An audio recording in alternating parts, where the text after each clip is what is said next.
O'xshatdimi? Bek o'xshab turmuş. Kichik vaqtimizda yegan tamdan o'zi shujimi? Shundoq. Men bu bol praniki Xumarniki aliyasini qatdim. Shuning uchun ta'mi texmi yaxshi bo'ldi. Yana o'zimizning an'anaviy pishiriqlarimizni yetmayotgani. Yurak belgisini besib bizni guanjo qilib eling. Biz sizlarga bol pranikni yasash usulini o'rgatib qo'yaylik.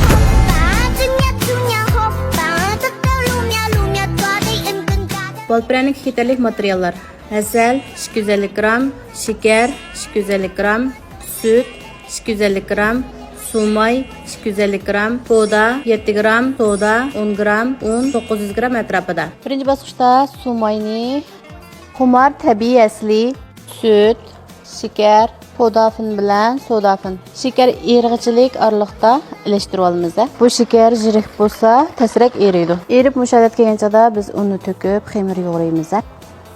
Xamirni cho'qim qo'limizda yo'g'ishimiz kerak. Jezni silib yo'g'aganchada xamir kirishib qoladi. Pishib chiqqandan keyin pishiriqlar qattiq chiqib qolgan ahvolda olib qoldi. Xamirimiz mushadat kelgandan keyin 5-10 minut tindirib ishlaymiz.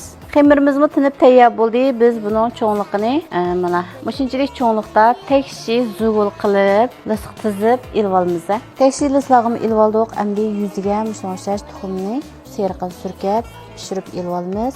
Kavshağının gradusi asti 160 gradus, di 210 gradus. Kavshağım qizib tayyor bo'ldi. Mana biz buni 20 minut atrofida pishirib ilib olsak bo'ldi. Mana 20 minut o'tdi. Bol pranikimiz pishib chiqdi. Undaqda bizni qo'shib elinglar. Bundan keyingi mazmunlarimiz texnik sarxil.